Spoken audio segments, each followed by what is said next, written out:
Good evening, everyone. Thank you for joining us this evening.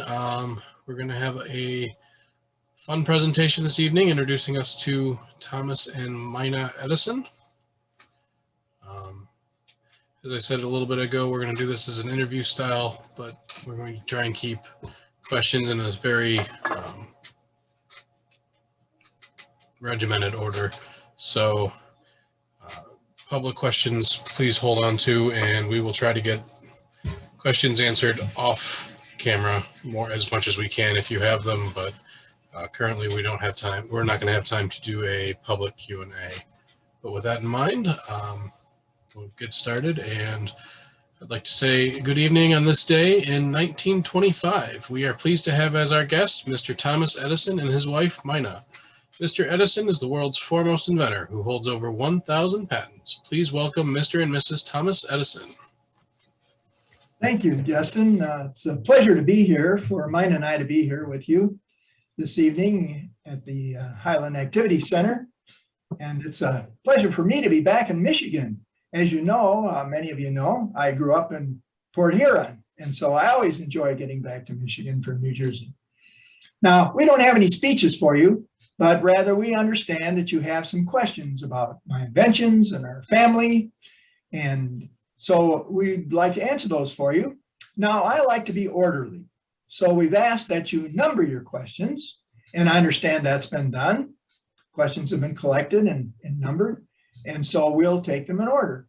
So when we ask for your question, just tell us who your question is for and ask your question, and we'll answer it the best we can. So let's get started right away. Who has question number one, and who is it for? I have question number one, and it's for Mr. Edison. When did you set up your first laboratory, and where did you get the money for it? Where do I get my money? No, Justin, sir. Justin, is Heidi always this nosy? I have a bit of a hearing loss. Perhaps you need to repeat that. I must have misunderstood it. I asked you, Mr. Edison, when did you set up your first laboratory, and where did you get the money for it? Oh, where did I get the money for my first laboratory? That's better, Heidi. Well, actually, my first laboratory I set up when I was about 12 years old. I was a newsboy on the train between my home in Port Huron and Detroit. I would sell newspapers and candy on the train and in the station. But there was a lot of wasted time, and I don't like to waste time. I don't know about you. So I started bringing in chemicals to the baggage car where I kept my newspapers. I had a little table there, and I had quite a laboratory for a 12-year-old, if I don't say so myself, until one day I knocked over a bottle of phosphorus. Darn near burned up the baggage car. Well, that was my first laboratory, but I imagine you want to know about my first professional laboratory. Well, I'm an old man, so be patient. I'll get there eventually. Now, I became a telegraph operator, traveled around the country, and had a good time. When I was in various cities, I had no family, so I would go into libraries, spend a lot of time in libraries, and educated myself, not just in the sciences, but in literature and arts and history. So it was a good time in my life. Anyway, I heard that the New York Stock Exchange was unhappy with their ticker tape, one of their ticker tape machines. So I tinkered around and I designed one that I thought was better. I took it to them and they liked it.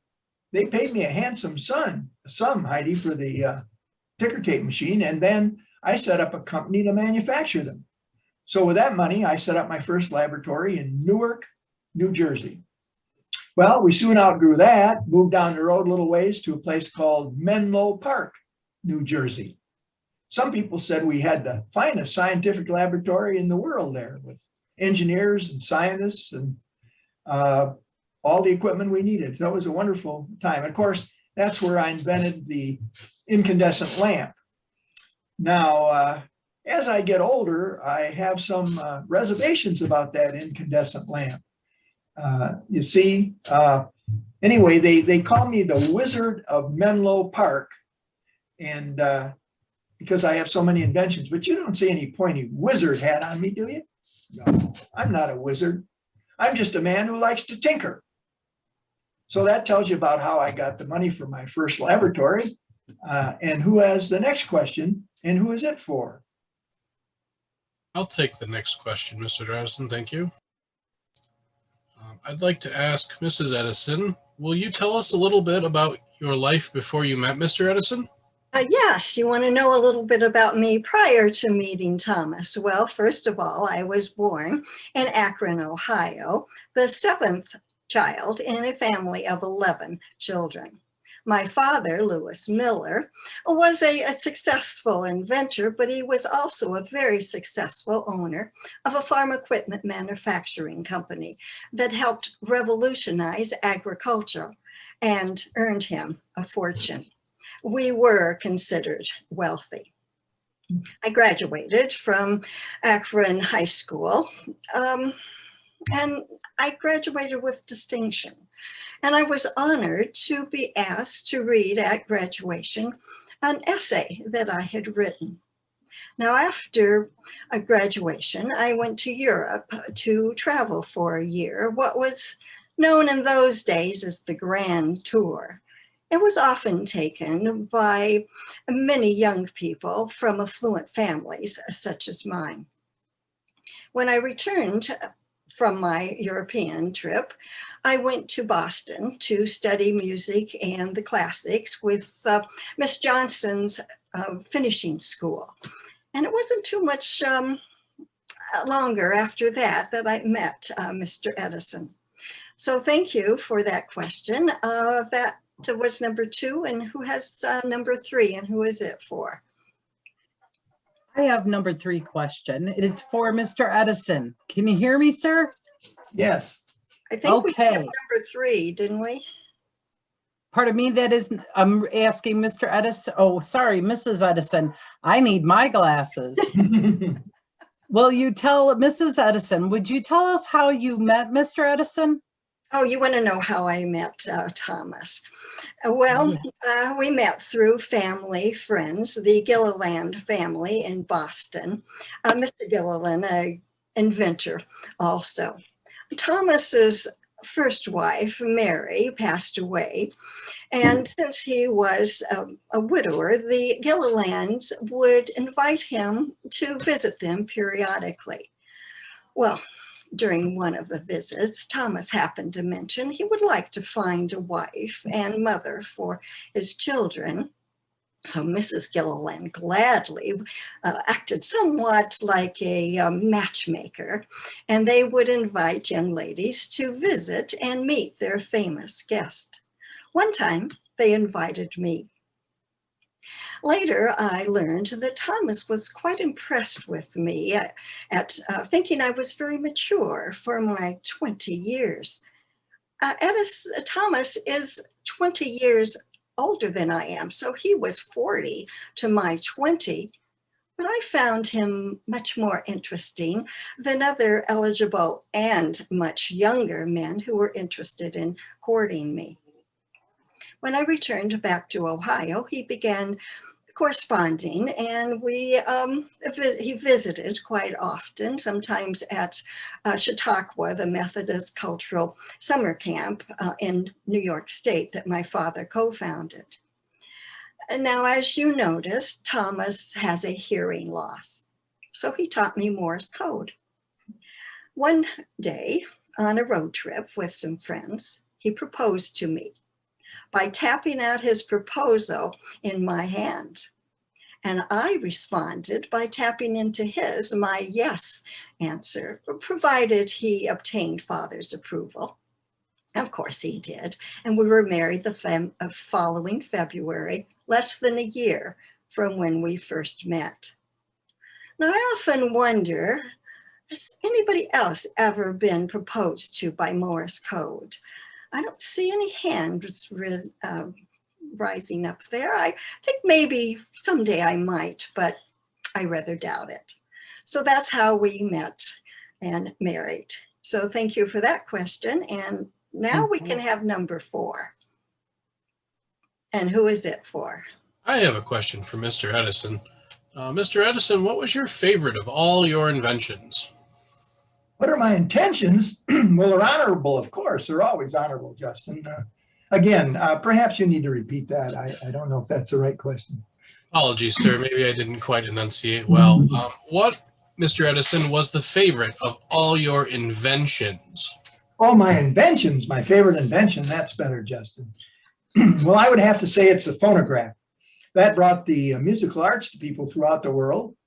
And also, it brought my name to people throughout the world, the Edison phonograph. But right behind it, being a favorite, is the moving picture camera and projector. That brought the lively arts to people throughout the world. But of course, the one I'm the best known for is the electric lamp, the incandescent lamp. And my concern about the electric lamp is that as I get older, and at 82, I am getting older, I have some concerns. You see, I feel that most people need a good night's sleep. Myself, I don't. I can just catch cat naps here and there, but most people, I understand, need a good night's sleep. And I'm afraid, Justin, that my electric lamp is keeping them up too late. And as a result, I think we have sometimes too many grumpy people. I don't know if that's your observation or not. But anyway, that's the my favorite inventions. So who has the next question and who is it for? I have question number 5. It's for Mrs. Edison again. Yes, Mrs. Edison, what was one of your favorite inventions of Mr. Edison? Oh, one of my favorite inventions by Thomas. Well, it has to be the talking dog. It's almost 2 feet tall and has a small phonograph inside. You crank the handle and it plays a nursery rhyme. These sounds were recorded on a round wax record to be purchased separately. The first one produced was Twinkle, Twinkle, Little Star. 4 more were produced, including Hickory Dickory Dock. Unfortunately, these wax records did not last long. They wore out quite quickly or would warp or crack. So sadly, the dolls were only marketed for a few weeks. But since it was one of my favorites, I managed to save one for myself, minus the records. And if you look closely, you might see one sitting on my dressing table behind over my right shoulder. Oh, yeah. So that is my favorite one. Thank you for asking that question. We can go on to the next one. She's beautiful too. It's a very beautiful doll, ma'am. Yeah. I will ask the next question to Mr. Edison. Can you tell us a little bit about your family, sir? Yes, Justin, my wife Mary and I had 3 children. We had Marion, whom I called, nicknamed Dot, and Thomas Jr., who I nicknamed Dash. I know it sounds kind of corny to use those Morse code nicknames, but I was a young father and I was in that business and it just seemed fun at the time. And then we had William. Unfortunately, as was mentioned, my first wife, Mary, passed away. And then I met Mina. And we had 3 children. Told you I like to tinker. Anyway, some people have said that I didn't spend enough time with my family. And as I reflect on that, I stand guilty of that, I think, because I would get so wrapped up in my laboratory, I'd spend 24 hours, 48 hours at a time, just eating sandwiches and catching cat naps, not coming back to the house and ignoring my family. But Justin and I really tried to be a good father. I tried to make up for it. For example, every 4th of July, I would devote the entire day to my family. Oh, we'd have food and fireworks and games, a really good time. The whole day, mind you, devoted entirely to my family. Well, that tells you a little about my family. Who has the next question? I have the next question for Mrs. Edison again. Will you tell us about your home? Oh, you want to know about our home. Thomas's wedding present to me was our home, the Glenmont, situated on 14 acres in West Orange, New Jersey, near where Thomas was building a new laboratory. It's a lovely Queen Anne style red brick home with beautiful stained glass windows, 27 spacious rooms, and even a garage and stables outside. And now I am the legal owner of the house. It is in my name, not my husband's, as was the norm. But this was to help protect it against being seized to pay off debts in case Thomas ever became bankrupt. I also call myself the home executive because I hire and supervise the household staff. We have a cook, a nanny, maids, and a gardening staff that has helped me transform the fertile ground around the Glenmont into a botanical garden filled with plants and flowers from around the world. We also entertain many famous people at our Glenmont home. Oh, let's see, we've had presidents. There's been Hoover and Wilson, General Pershing, Helen Keller, Orville Wright, and Charles Lindbergh, to name a few. I enjoy entertaining, and I'm very comfortable entertaining important people since I was surrounded by many famous people while growing up. So thank you for that question. I hope it answers your question, and we can go on to the next one. I think I can handle that, Mrs. Edison. I would like to ask Mr. Edison a question. Mr. Edison, what were the current wars that you were involved in? Well, Justin, I didn't just invent the incandescent lamp, but I set up a whole distribution system to take the electricity out to homes and businesses so that those lights would operate. And I used direct current, or DC, in my system.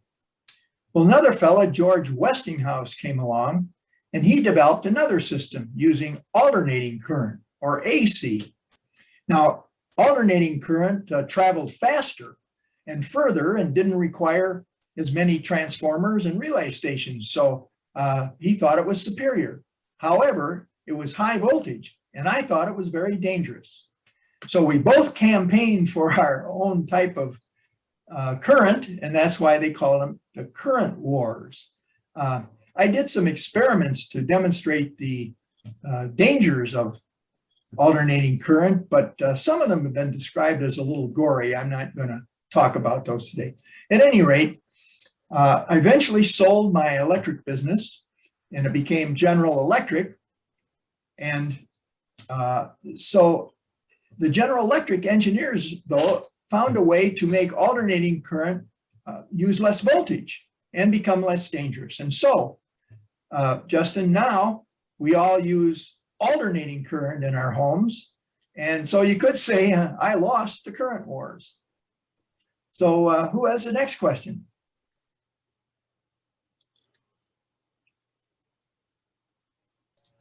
Heidi, I don't think anybody can hear you. Sorry. There we go. Helps if I there we go. Pardon me, technologically handicap here. Okay, Mrs. Edison, where did you go on your honeymoon? Oh, you'd like to know about our honeymoon. Well, Heidi, we did not go to Paris or Rome or anywhere in Europe like normal people. No. Thomas plopped my feet down in a remote, inaccessible swampland in Southwest Florida. It's now known as Fort Myers, but oh my, then the streets were filled with the stench of rotting foliage and sewage. Oh, the cows and hogs were walking knee deep in the river. Oh, flies were everywhere. Indians walking around with alligator hides dripping with blood. Oh, the smells were just too much to handle with a noise whiskey coming from the saloons. Now, Hattie, I was too well-bred and frankly too newly-wed to complain to Thomas about the flea-ridden hotel, the Keystone Hotel, in which he had a stay. So I asked him nicely if we couldn't move into our unfinished winter lodge, because I just love the smell of fresh paint. And that's what we did. It was exciting when I saw my first cattle walking past our winter lodge and the cowboys cracking their whips.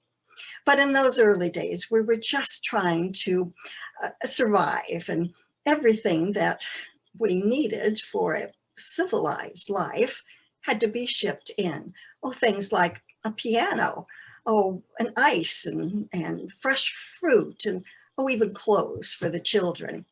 And I also ordered some medical books for the only doctor in town, hoping he could read and understand them. I became part of the Roundtable, the first civic improvement group, mainly trying to make Fort Myers more livable. And of course, that has happened. It's a lovely place to be now, and we spend several months each year in our winter lodge. Our friends, the Gillilands, have a house not far from ours, and next door, Mr. Ford and his wife, Clara, have a home as well. So it is a nice place to live, but it wasn't too nice to have a honeymoon there. So I hope that I answered your question, and we can go on to the next one. And I believe that's 10. Yes, ma'am. Thank you. I would like to ask Mr. Edison, what was the Black Maria that you were associated with? Well, the Black Maria was a first moving picture studio in the United States. It was a large wooden building, and it was covered in black tar paper. And so we called it the Black Maria. It reminded us of the black police cars, paddy wagons that the police used. It had a hinged roof so that the natural light could come in, and the whole structure was on wheels so that it could be moved around as the sun changed throughout the day. Then we started shooting on location. And our first real success was shot on location. It was called The Great Train Robbery. It was a 12-minute film, and again, shot on location with a train, and that was quite a big success. We started a film producers association on the East Coast, and we had rules for the distribution of our films. Well, there were some young producers that didn't want to follow the rules. So several of them moved to California, to a place called Hollywood. Maybe you've heard of it. Then they wouldn't have to follow our rules. Well, I finally got out of the movie business and left the movie business to Hollywood because I got very involved in a big project in Utah. I was developing equipment to more profitably mine iron ore, and spent a lot of time over a 3-year period, many months away from the family, and spent a lot of money on that. And unfortunately, it was never cost effective, and it did not get developed and cost us a lot of money. Well, one day I was joking around with one of my friends who was out there with me, associates, and I said, you know, we sure spent a lot of money on that project, but we had a good time doing it. Well, when Mina heard about that, she didn't think that was funny. All that time away from the family, all that money lost, no, she didn't think that was funny at all. So anyway, that's my adventure into the movie business. Who has the next question?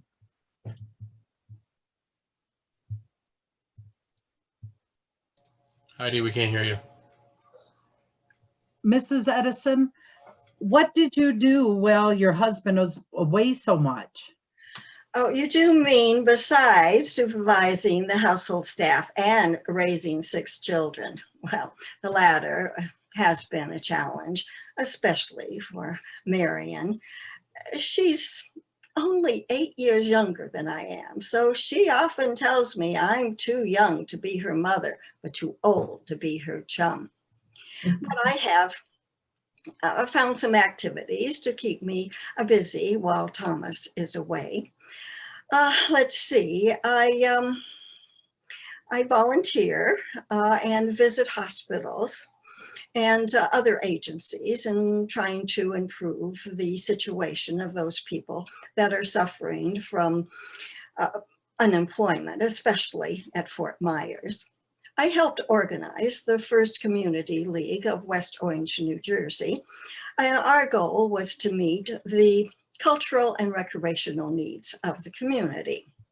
And I'm proud to be their second president.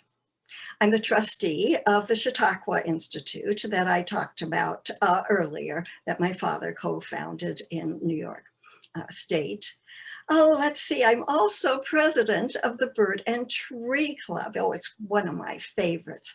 I love nature and promoting physical fitness to the young.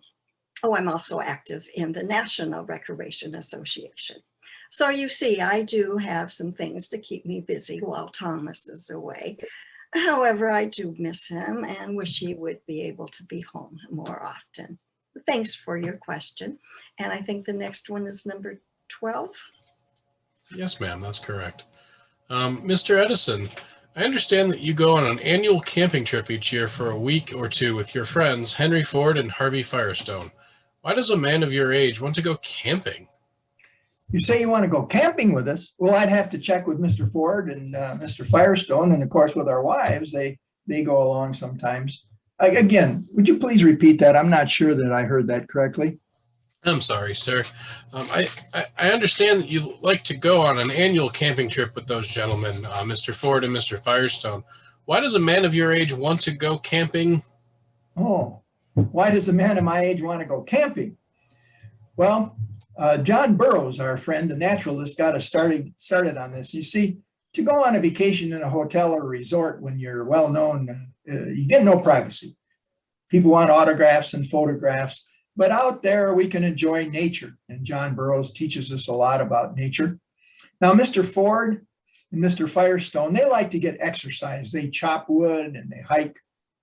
Someone asked me once, they said, do you participate in that? And I said, no. I detest exercise. You see, my philosophy is that the sole purpose of the body is to support the brain and therefore should not be agitated. Anyway, lest you think that it's too strenuous for a man of my age, let me tell you how it works. Mr. Ford furnishes drivers and trucks and cars. They set up the tents, hook up the electric lights on the tents that I designed from a battery, the battery-powered refrigerator. Cato, Mr. Ford's executive chef, cooks gourmet meals, wonderful meals. When we're finished camping, they tear down the tents, pack it up, and away we go. So Justin, under those circumstances, why would a man of my age not want to go camping? And I'd like to tell you about one of our more interesting camping trips. A lot of people seem to enjoy this story. We were traveling one year in Lincoln's, and we had a special guest with us, Warren Harding, President of the United States. And of course, John Burroughs was with us. So the Lincolns got bogged down in the mud in West Virginia. A driver went over to a nearby farmhouse, and a farmer in an old Model T came over and pulled us out of the mud. And Mr. Ford went up to him and he said, "Do you know who I am, sir?"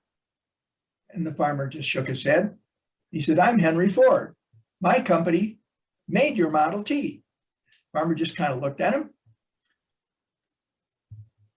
Harvey Firestone stepped forward and he said, "Do you know who I am, sir?"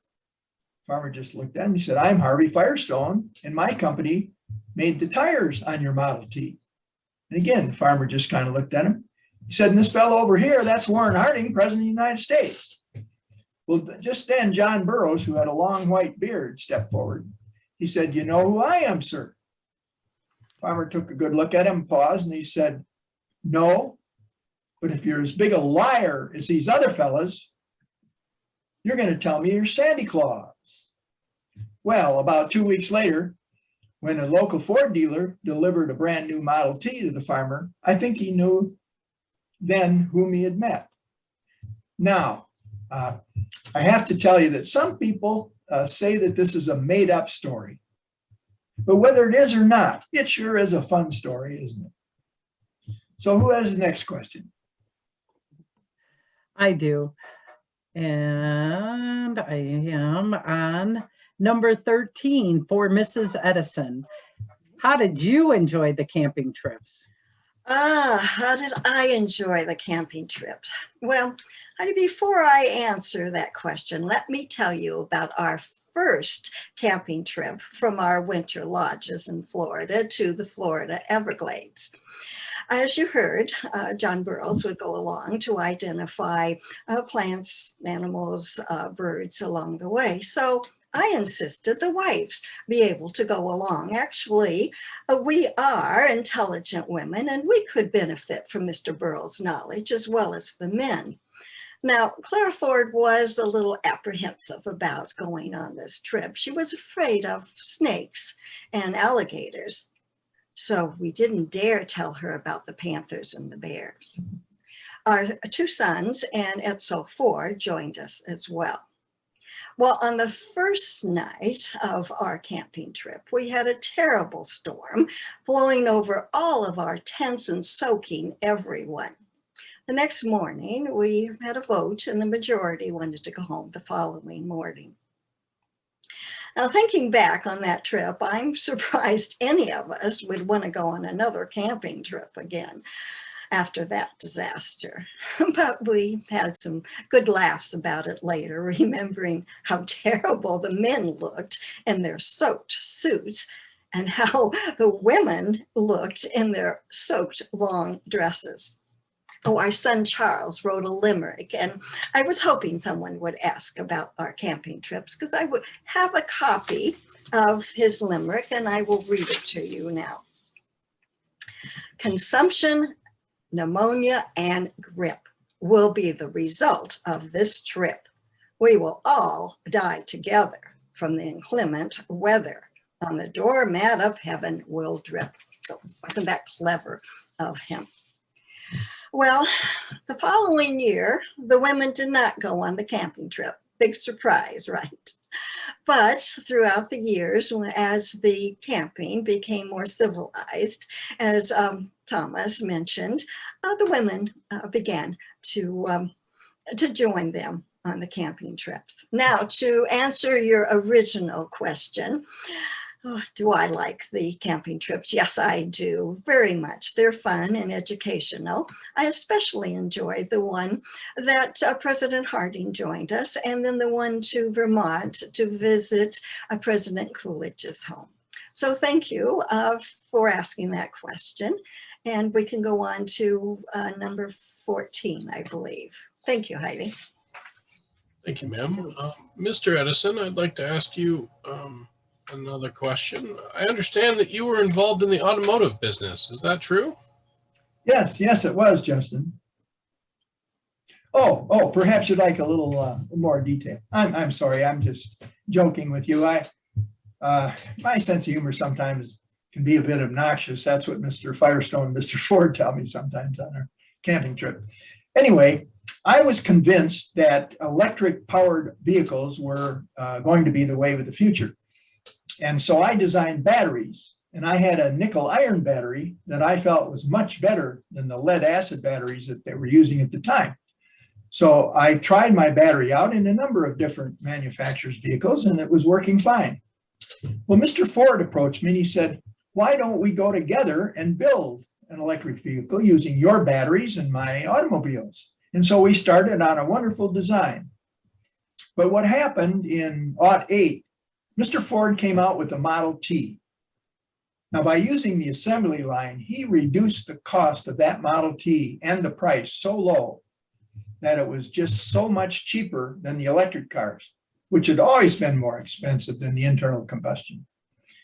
The other thing is that the range of the electric vehicles wasn't very far. And so you would have to stop and charge them for a long time. Where with a gasoline powered vehicle, you just filled it up with gas and off you went. So, I felt that though in the beginning that the electric vehicle was going to be so much better, no noisy engine, no grinding gears, no water system to overheat, no smelly gasoline. But so I was quite disappointed when Mr. Ford gave up the project, but it was clearly a good decision. There's no way that the electric car could ever surpass the internal combustion car in popularity and practicality. So mark my words, there will never be a effective electric car. There will never be an electric car that actually works in the marketplace. You can mark my words on that. So that answers your question about my automobile experience. And who has the next question?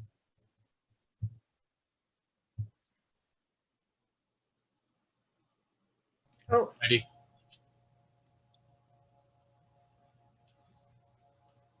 Mrs. Edison, I have question 15. What are your children doing now? our children, what are they doing now? Well, Madeline married an aviator, and he owns a small business building airplanes. Charles is working for his father. As you noticed, Edison said that he sold his electric company to General Electric, but he still has a company that produces phonographs and other products, and that's the one in which Charles is working. And I would not be too surprised if he doesn't become president soon. Our son, Theodore, graduated from MIT last year, and he is also working for his father in one of the laboratories and is becoming a very talented inventor. Then there is Tom Jr. He has created quite a problem for us. He was using the Edison name to promote quack medicines and other health products. Now, Thomas tried to persuade Tom Jr. to change his name to Tom Willard, but he only succeeded by offering Tom Jr. $35 a month to do so. We're not sure what is going to happen with him.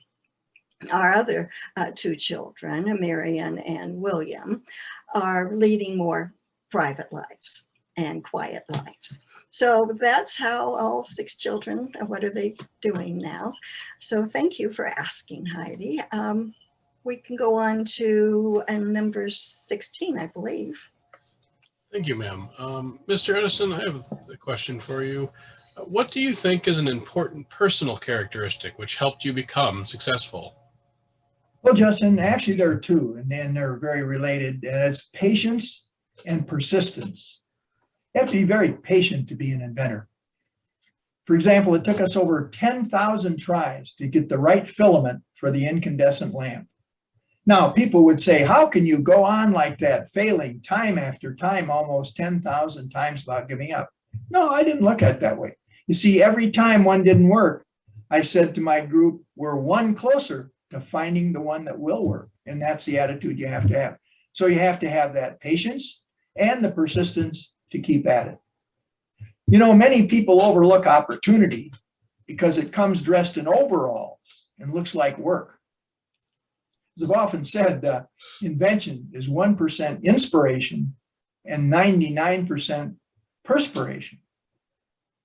Well, I think that's the last of the questions that had been submitted to you, Justin and Heidi, and thank you very much for inviting us. And we hope that you've learned something about my inventions and about our family. And it's been very enjoyable for us to be here.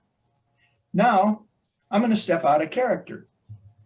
I'm not Thomas Edison, you know that, but I hope for a little while you felt like I was. And that's what we try to do at Doré Productions, is to bring these historical characters to life for you. My real name is Russ Doré. I live in Northville, and I've been doing historical interactive productions for over 20 years. We got started in community theater, actually, and then we started a group that performed at Genetti's restaurant in Northville doing murder mysteries. And then we got invited to do a historical production at the Botsford Inn with Henry Ford, Harvey Firestone, and Thomas Edison. We did that for a number of years, and then I got interested in other historical things. A few years ago, when there were movie incentives in Michigan, there was quite a movie business here. You probably read about it. I was very fortunate to be in some major films as a background actor. That's a fancy word for extra, but it was a lot of fun. I was up in a movie called Up in the Air with George Clooney. And if you know right where to look on the picture on the back of the DVD, I'm there. You have to know just where to look. I was also in a movie with Ben Affleck, Batman versus Superman. I'm a pallbearer in the opening scene. I'm the one with the gray hair. Anyway, and my latest venture is I just published my first book. It's called Motor City Drama, and it's about Ford, Durant, and Chrysler forming the Big Three. And it's a novel about their conversations among them. So it's available on Amazon, if that's okay. I put that in there. You just look for my name under Amazon Books, and you can find it. And it's been a lot of fun to do that. So now at this point, I'd like to tell you about Thomas Edison and his life after 1925. I'm going to do a little costume change here. Put on the cheaters. Well, he's considered by many to be America's greatest inventor. He received the Congressional Medal of Honor in 1928 at age 81. Most of you know that Greenfield Village was developed, and it opened in 1929. Most of you have been there, I'm sure. It was developed by his friend Henry Ford and included Edison's laboratory from Menlo Park. It was reconstructed using some of the original materials. Greenfield Village also included the Henry Ford Museum, of course, to house Ford's collection of household items and machinery. A lot of people don't know that it also, included the Edison Institute, where students live and use the museum and the village as a part of their learning of history. Now, recently, that is reopened as a charter school. They don't live there, but there are children going to school on the grounds there at the Edison Institute, a charter school, and learning from the museum and the village, which is, I think, really neat. At the opening of the village in 1929, Edison reenacted his invention of the electric light bulb on the 50th anniversary of that event. Edison's son Charles eventually became Secretary of the Navy and then governor of New Jersey. Edison spent the last years of his life focusing on research on how to grow domestic rubber plants. He died in 1931 at age 84 of ulcers, diabetes, and liver disease. His funeral was at his Glenmont home with 400 people. Only the Fords, Firestones, and Mrs. Herbert Hoover accompanied the family to the gravesite. As a tribute, President Hoover ordered all the lights in the country turned off for 1 minute in his honor, and all broadcast networks all observed 1 minute of silence. So at this point, I'd like to introduce Nancy Schuster and let her tell you a little about herself and fill you in on Mina Edison after 1925. Nancy? Yes, thanks, Russ. Now, if anybody has seen us before, we have often been asked if we're married, and the answer is yes. Yes, we are, but not to each other. But we have been acting partners for over 30 years. Russ and I met playing Mr. and Mrs. Kirby in a community theater production of You Can't Take It With You. And as they say, the rest is history. He mentioned he formed the production company, and we started out with Murder Mystery Dinner Theater. He forgot that we also were regular performers on the Wall Lake train, dinner train, if you remember that. But I joined him in the historical presentations when he finally added a female role. But my acting career actually started in California. I was in 3 movies, 7 or 8 commercials. I also appeared in as a guest in 2 or 3 different series that were playing at the time. I'm not going to go through all the famous people that I worked with. I had a big break with college, traveling the world, marriage, children, and then I have resumed acting professionally in Detroit, and I've done numerous commercials, none currently showing, and I've also worked on many industrial films. Those are training films for various businesses. And that's enough about me. You want to know about Mina and what happened to her. I need glasses for this costume change. Okay, Mina Edison was a daughter and a wife and a mother of inventors. She was 66 when Thomas died. At age 70, she married a childhood friend, Edward E. Hughes. a retired steel manufacturer from Franklin, Pennsylvania. They were playmates when his family kept a summer home at Chautauqua. They did not meet again until he and the Edisons began wintering in Florida, and the family spent a great deal of time together. Mina was 74 when Edward Hughes passed away. She resumed using the name of Mrs. Thomas A. Edison. She was honored to christen the destroyer Edison, named after her husband. She deeded the Seminole Lodge, the Edison Winter Home in Fort Myers, as a botanical garden and memorial to her husband. The estate attracts several 100,000 visitors annually. She died in 1947 at age 82 from cardiac failure. She and Thomas are buried at Glenmont, now run by the National Park Service. They have simple side-by-side markers, horizontal rather than vertical, and viewed by thousands of visitors. There was a loving partnership to her marriage to Thomas, even though he was away much of the time.